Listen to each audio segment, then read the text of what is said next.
Breaking news out of the Middle East tonight. U.S. Central Command has confirmed that 2 American service members were killed and a third is still missing after an Iranian missile attack on a base in Jordan. 4 more were wounded, treated at Jordanian hospitals, and have since been discharged. This is the first time American troops have died in this war since March. And after 7 straight nights of U.S. strikes inside Iran, it may be the moment that decides whether this conflict stays where it's been or moves into something bigger. Chapter 1. What CENTCOM actually confirmed.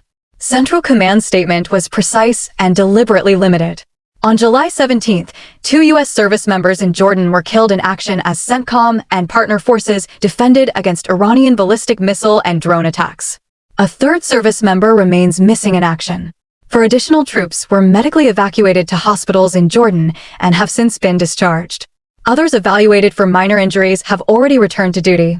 CENTCOM is withholding the identities of the fallen until 24 hours after their families have been notified, standard protocol. And a reminder that behind every line of a military statement like this are people who haven't yet been told the news the rest of the world is now reading. The attack itself involved at least 2 intermediate-range ballistic missiles fired from Iran, striking the base not long after additional U.S. Air Force personnel had arrived as part of a broader reinforcement effort ordered by the Trump administration. Chapter 2. Why Jordan, and why now? Jordan doesn't get the same attention as the carrier strike groups parked in the Arabian Sea, but it's been a major U.S. Air Force hub throughout this conflict, alongside bases in Israel, Qatar, the UAE, and Saudi Arabia. The Air Force tends to be far less public about where it deploys than the Navy. There's no equivalent of the carrier group map you see constantly for naval assets, but open-source tracking by plane spotters has long shown squadrons moving through the region, including Jordan. That matters here because this wasn't a stray hit. Iranian ballistic missiles found a base that had just received fresh American personnel and equipment in a country that has become one of the most active nodes in the U.S. military's regional posture. Chapter 3. The death toll nobody's been tracking closely enough. These are the first U.S. combat deaths in this war since March, when American troops were killed in the earliest days of the conflict during an attack on Kuwait. But this isn't the first American blood spilled since then. In the days immediately preceding this Jordan strike, 10 U.S. Army soldiers and 3 Navy sailors were wounded in separate incidents, injuries that happened quietly enough that they didn't generate the kind of coverage a confirmed combat death does. With this latest incident, the cumulative American military death toll from this war has climbed to 16, according to reporting following CENTCOM's statement. Hundreds more troops have been wounded over the course of the conflict. That's a number that tends to get lost in the day-to-day coverage of strikes and counterstrikes. It's worth sitting with on its own. Chapter 4. Iran told us this was coming. Here's the part that should change how we read this attack. Iran wasn't quiet about its intentions beforehand. Earlier this week, a senior commander in Iran's Revolutionary Guard Corps warned that if U.S. strikes continued for a few more days, Iran would move into what he described as a phase of full-scale offensive operations. The strikes did continue. This marked the 7th consecutive night of American airstrikes inside Iran, and Iran appears to have followed through on that warning. Whatever else is uncertain about Iranian intentions in this war, that specific threat was made publicly, and this attack lines up with it. Chapter 5. How this round of the war actually started. To understand why we're here, it helps to rewind to July 7th, the day this most recent chapter of the war effectively began.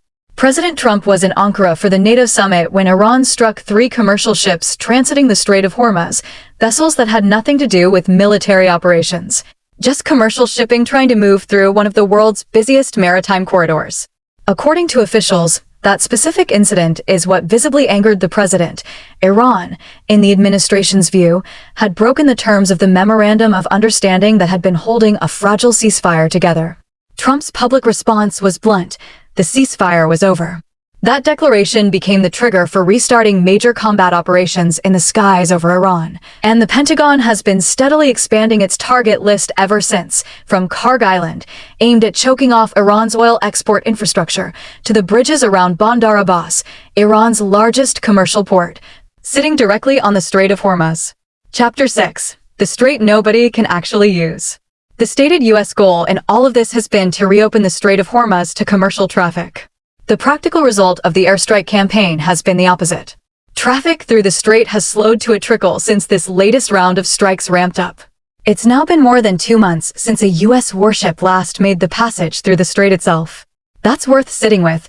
The military campaign is being conducted, at least in part, in the name of reopening a waterway that has become more dangerous to use, not less, since the campaign intensified. Chapter 7. A silence from the White House. As of this reporting, there's been no public statement from President Trump directly addressing these 2 confirmed deaths, nothing yet on his usual social media channels. That silence itself is notable, given how present the president has otherwise been throughout this conflict, from his comments on the strait to his declaration that the ceasefire was over.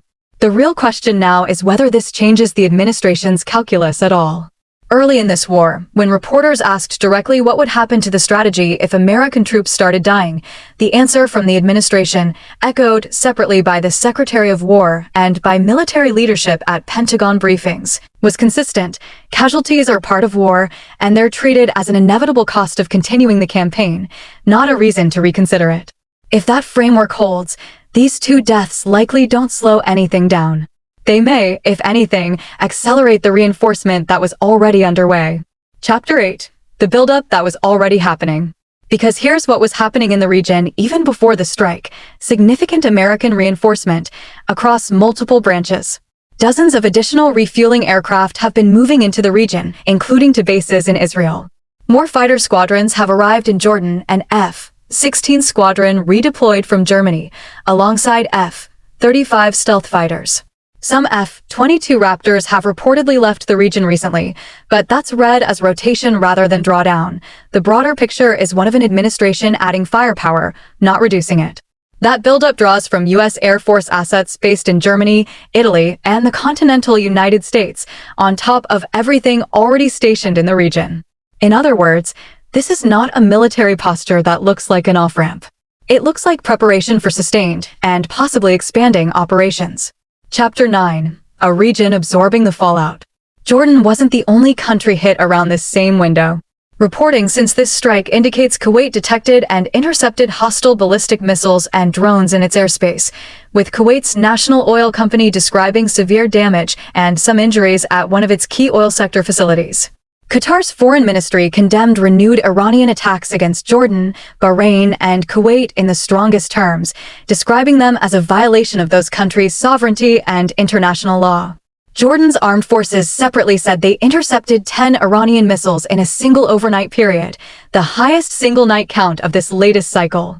Iran has also moved to close the Strait of Hormuz again, reinforcing exactly the dynamic driving this entire war: a waterway central to global energy trade, sitting at the center of a conflict now touching nearly every country along the Gulf. Chapter 10. What to actually watch next. A few threads are worth tracking closely from here. First, whether the White House breaks its current silence, and what tone that statement takes: reassurance, escalation, or something in between. Second, whether Iran's warning about full-scale offensive operations was describing this attack specifically, or whether it signals something larger still to come. Third, whether the reinforcement already underway across Jordan, Israel, and the wider region translates into a broader expansion of the American target list inside Iran, or whether it's primarily defensive positioning to prevent a repeat of what just happened. And underneath all of it, the number that's easy to lose in a single night's headline: 16 American service members dead in this war so far, hundreds wounded, and as of tonight, no clear signal that the pace of this conflict is about to change. Where things stand right now: 2 U.S. service members confirmed killed in Jordan, 1 still missing, 4 wounded and since discharged. The first American combat deaths in this war since March. 7 consecutive nights of U.S. airstrike. Inside Iran preceding the attack, following the breakdown of a ceasefire after Iran struck commercial shipping in the Strait of Hormuz on July 7th. An Iranian commander's public warning of full-scale offensive operations, delivered days before the strike. Continued Iranian attacks reported against Kuwait, Qatar, Bahrain, and Jordan in the hours around this incident. Significant American reinforcement already underway across the region. And, as of this reporting, silence from the White House. I'll be following this as CENTCOM releases more details, and as we learn whether tonight's deaths mark an escalation point or simply the latest entry in a toll that's been climbing for months.